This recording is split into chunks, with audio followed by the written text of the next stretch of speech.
that when you go to your doctor, whoever your doctor is, you have to at least have 3 of the symptoms, only three, to be diagnosed with PCOS. So don't let them pull one over on you. Go in there, educate it yourself.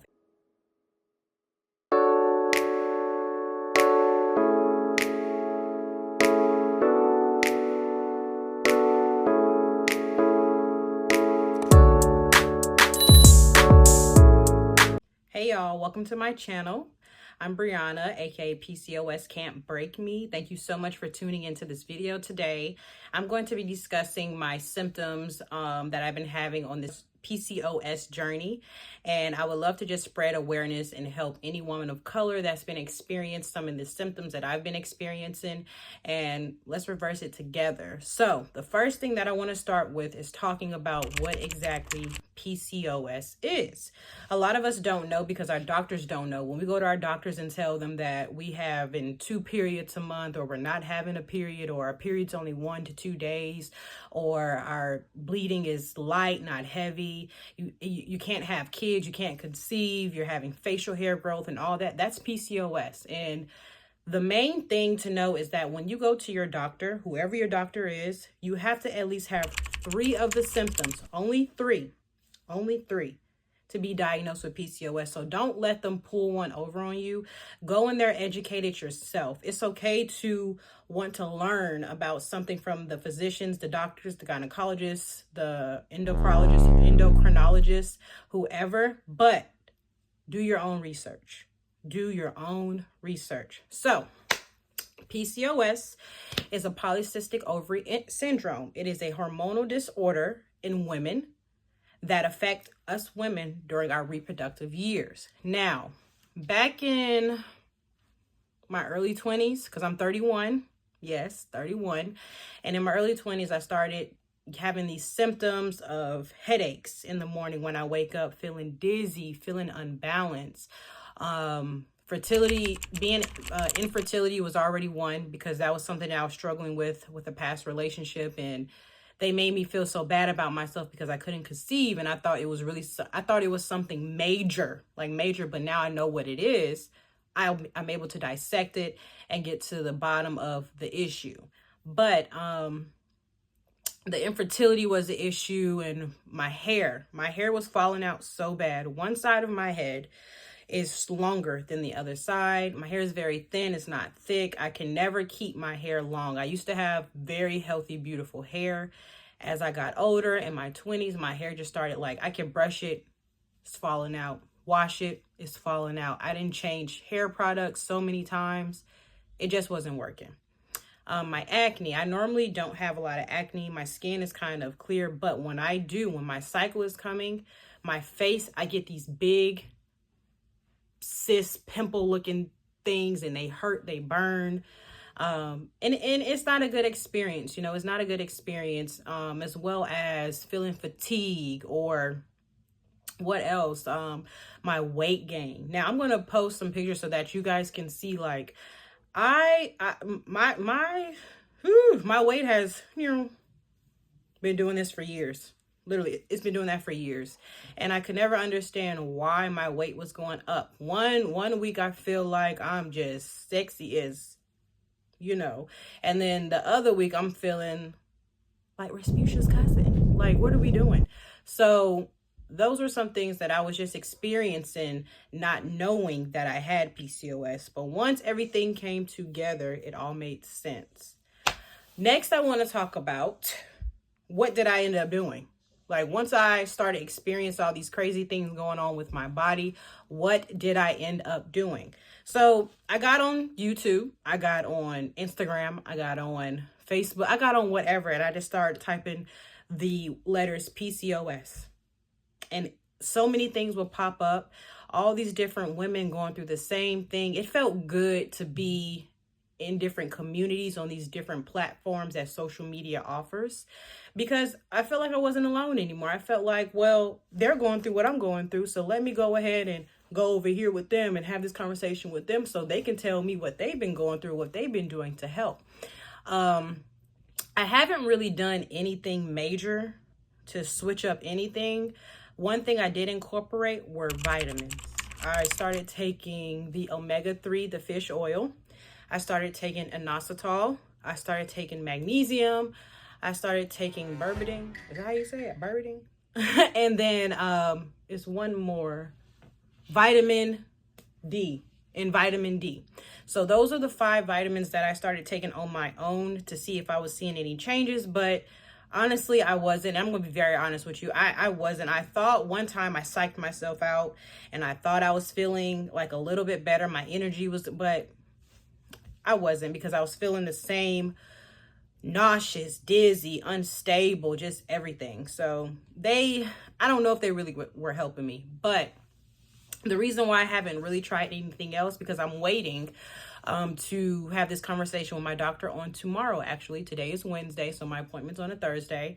And I'm really anxious to know what they're going to say to me, because normally this is how it works. Like I said in the beginning of this video, in order for you to be diagnosed with PCOS, you have to have 3 of the symptoms. You have to at least have irregular periods, facial hair growth, the acne, the fatigue, or the weight gain, or the weight loss, or you have to have at least 3, okay? 3. Once you do that, they're going to call you in for testing. And what I'm doing now, I'm telling you ladies how the process works when you go to your gynecologist and you get the lab testing. They're going to take like 10 to 12 tubes of blood. That's how I felt. It probably wasn't that many. Maybe it was like 7. I don't remember. But those tubes of blood had like 23 labs linked to it, okay? And they do all that so that they can check your thyroid, they check your what is it? I'm gonna list them on here. I'm gonna list everything on here because I can't, because it's so many of them. Like it's so many of them, like I can't even remember, but it was literally 23 labs that they did on me. And when all my results came back, they called and said, yes, you're exactly right. You have PCOS. And I said, look at me diagnosing myself. Like, what? I was very surprised, but I was very happy at the same time, because I knew once I had my diagnosis, everything was going to fall into place. And one thing I will say about my physician is that she listened. She listened, and she did not make me feel like, oh, I just want your insurance money. You got your appointment. Now you can go home. She just didn't try to put a Band-Aid over my situation. She's wanting to heal what I have going on. She's willing, and she's worried, and she cares. And I will say that the physician that I had prior to this new one, y'all didn't see them before. They have a show.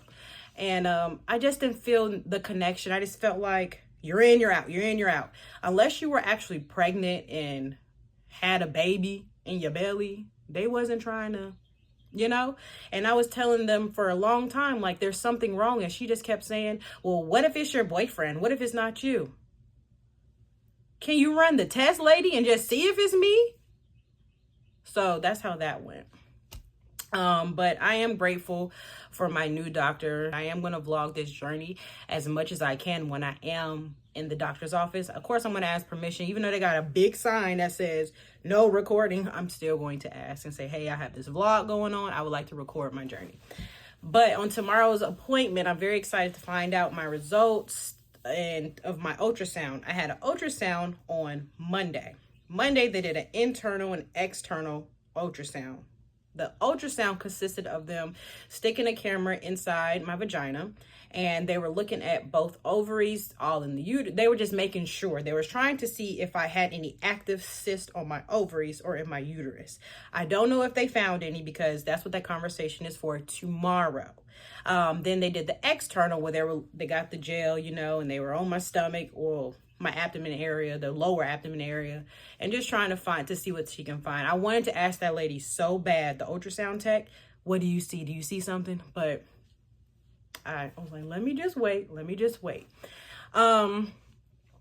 it comes to the awareness of PCOS, I see a lot of people on social media now talking about it, because everyone is experiencing some type of symptom of this. And I don't know if it's us 90s babies, but a lot of us have these symptoms. A lot of my friends have kids. I'm like the only friend who doesn't have kids. And I do want to have at least 2 kids one day. You know, I'm 31 and I feel like my clock is ticking. I feel like I'm running out of time, but everything is always on God's timing. And that's something that I really had to understand. It's God's timing. Maybe this was God's way of saying, hey, you got something going on. You need to get that checked out. You need to get that handled and secured before I bring life into this earth. So that's how I'm going to take it. So that's why I'm taking this route. So, in regards to that, spreading awareness for PCOS is very, very, very important because a lot of people don't know about it. Put your man on game too, Kate, because he needs to know what's going on with you too. The struggles. There were so many struggles.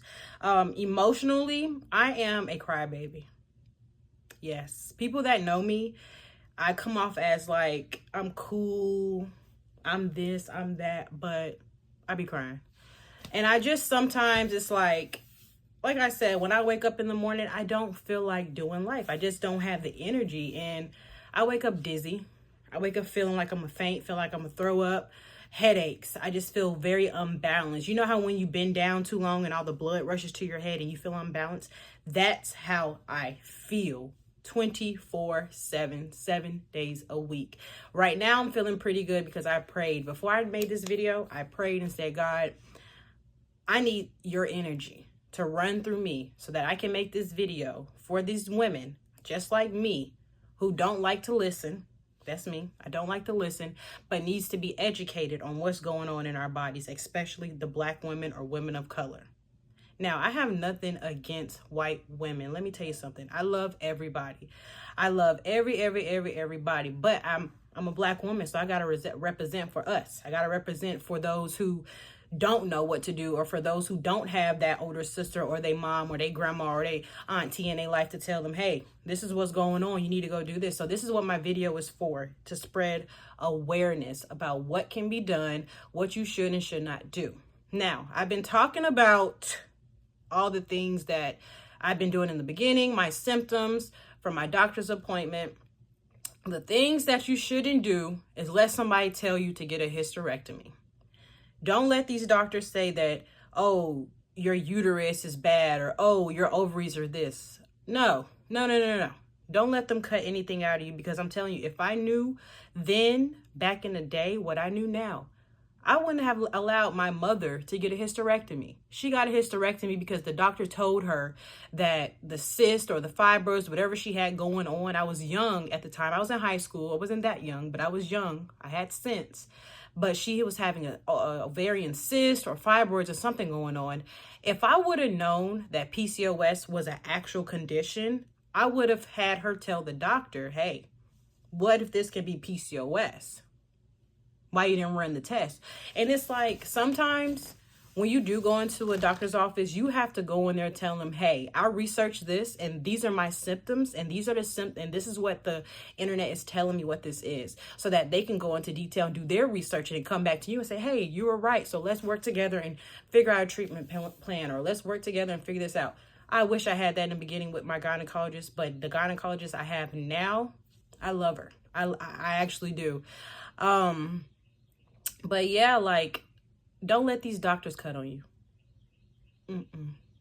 But I just, honestly, I just wish my mom knew. I wish my mom was educated about the women, like a woman's body. I wish she was educated on the health issues that we can encounter. My mom has 6 kids, so it's not like she couldn't conceive, and I'm 30-something right now. So we'll see how that goes. But I just want everyone to know, do not let these doctors cut on you, because that's not an option for us.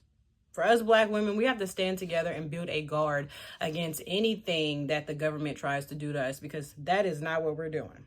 But in the finale of this video, my rant is just about PCOS, polycystic ovarian syndrome. Please, please, please spread the word. My appointment is tomorrow. I will be vlogging my appointment on tomorrow as the best I can, because like I said, they don't like cameras or nothing in their doctor's office.